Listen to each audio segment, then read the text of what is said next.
This podcast is on the general anatomy of blood vessels.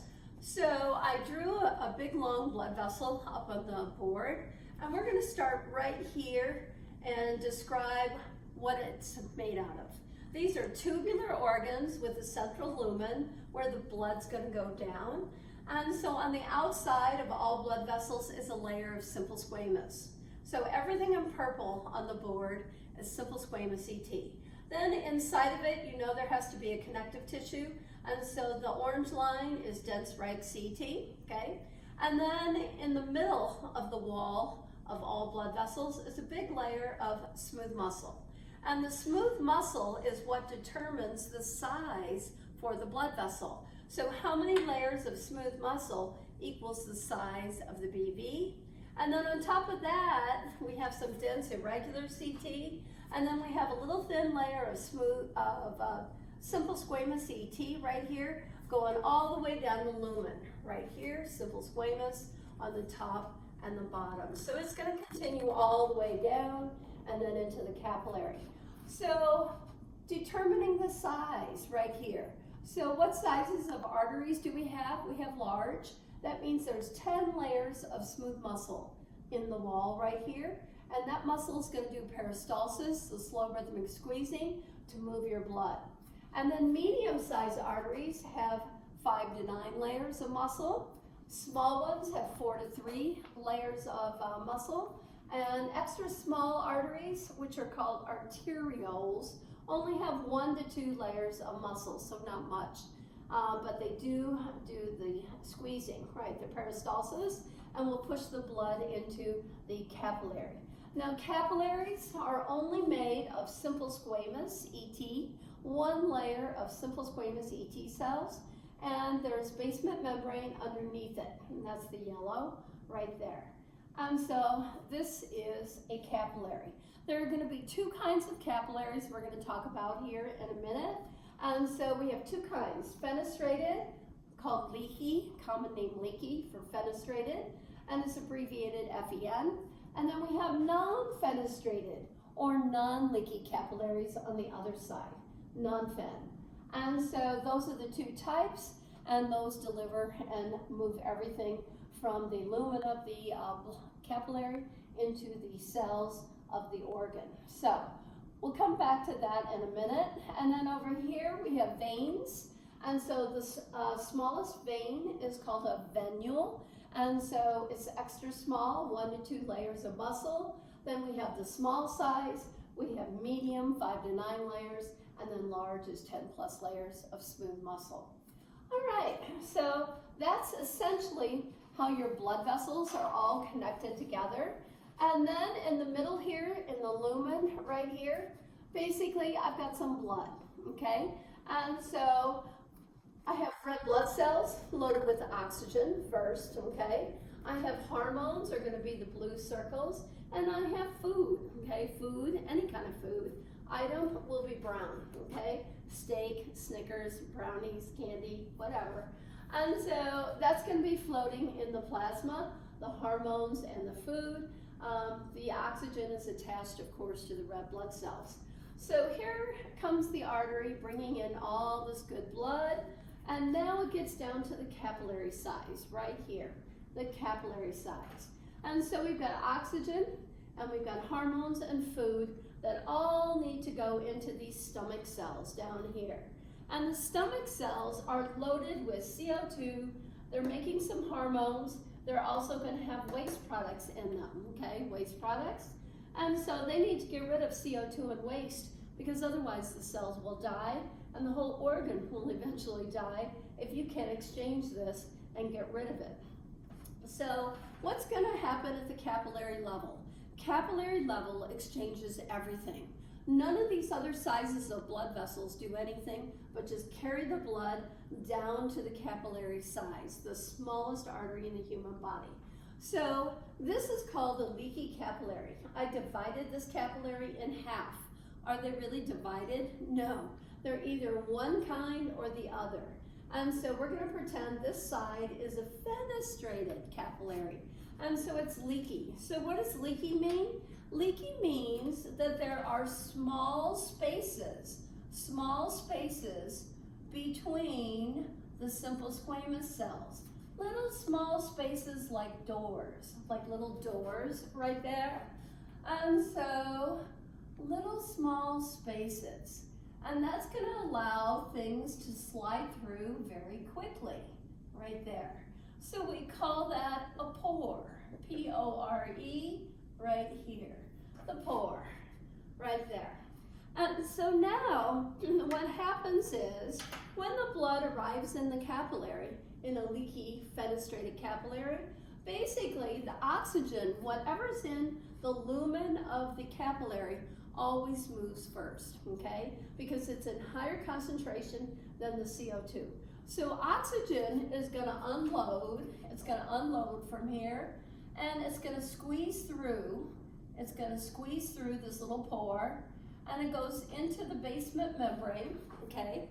And then it goes right on down to this cell membrane right here, and it diffuses through the cell membrane, and here it is. It goes into the cell so the mitochondria can use it. And so that's a very fast delivery method when you can squeeze through the pores. And so food will be the next thing. Food can also, if it's small enough, it will squeeze through the pore and it will go through the basement membrane. And so then it goes to the cell membrane, gets transported in, and there it is. You've got food, fresh food for the cells. And so when you have oxygen come in, then you have to get rid of the CO2. And so it's an exchange system. This is called respiration. And so when oxygen comes in, CO2 is going to go through the cell membrane, and then it's going to go into the basement membrane, and then it's going to go through the pore, and then CO2 gets loaded on your red blood cells. And so it will be exchanged. So O2 unloads and CO2 is going to load on the red blood cells. And that's the basic premise for respiration.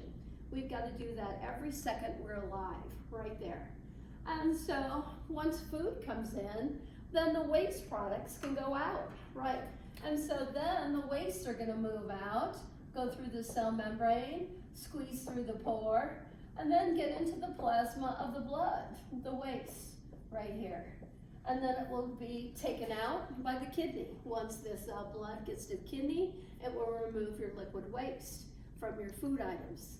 All right, so that's nice. And then hormones, good old hormones that control what cells do. And so hormones can squeeze through the pore and then go into the basement membrane, and then they can go through the cell membrane and then get inside the cell. And so certain hormones will come in, and then if these cells are making hormones, then hormones will leave, and then they'll squeeze through and go back the opposite direction, and now you have a new hormone in the plasma of the blood that's going to go somewhere to bring about changes, okay? And so that's a very quick delivery system right there. So that's a fenestrated capillary, when you've got the pores between the simple squamous ET cells. And can you believe they've actually measured every capillary in the human body, in every organ? They've actually measured the diameter of that pore, and it's in microns. It's so small. And they actually target drugs, prescription drugs. They make drugs, the actual pharmaceutical chemical, the size of those pores, so that they can get through quickly to help your cells recover from the disorder or disease that you have. And so they've measured every capillary pore size in every organ. Amazing, with an electron microscope. So anyway, so now let's compare non-fenestrated capillaries. Non-fenestrated capillaries do not have pores. No pores. All the simple squamous cells are hooked together, okay? And so now, here's what's going to happen. So oxygen is going to unload. Here comes the oxygen. And now oxygen has to go through this cell membrane first. And then it's going to diffuse into the cytoplasm here. You see that? And then it's got to go through this side of the cell membrane right here. And then it's going to go into your good old, right, basement membrane. And then it's going to come down here and go through this cell membrane right here. And then finally, it's inside the cell. And so look at all the things that it has to go through to finally get down into your cells. And then CO2 is going to have to do the same thing. CO2 is going to have to go through this cell membrane first, then into the basement membrane, then through this cell membrane, into the cytoplasm cell membrane, and then CO2 loads up on the red blood cell, right? And then eventually it's taken out. And so that's a lot of steps. That's a lot of diffusion steps to go through. That's a very slow delivery system. And so hormones do the same thing. And so hormones will have to go through right here, cell membrane, cytoplasm, cell membrane, basement membrane, cell membrane, and in, right like that. And that's a slow delivery system, very slow. But it does work, but I'm just saying it's a little bit slow. All right, so that's called non-fenestrated. There are no spaces between the simple squamous ET cells right there. All right, so now where do you find these types of capillaries, the two types of capillaries? Leaky, fenestrated capillaries are found all over, and they are the most common type of capillary.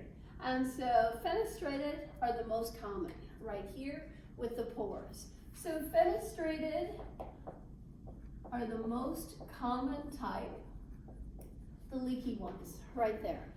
And then the non-fenestrated are not as common, but they are in certain organs. And one of the organs where you find non-leaky is in the testes. In the testes, sperm don't like to be leaked on. Don't ask me why, nobody knows. But you have non-fenestrated capillaries in the testes. Where else do you have non-fenestrated capillaries? Well, the brain. Brain, spinal cord, and your nerves. So nerve tissue does not like to be leaked on, right? And so I guess the neuroglial cells, the support cells, they take in the things and clean it up and then of course feed the neuron. And so, but non-fenestrated are in all nerve tissue, plus the testes. So that's where you find those. So these are not as widespread as the fenestrated. Fenestrated are much more common and in all the other organs, right? So that's an introduction to basically blood vessel anatomy and the capillaries, which are the most important, smallest artery in the human body that does all the transporting of everything from the blood into the cells, right? And there you go.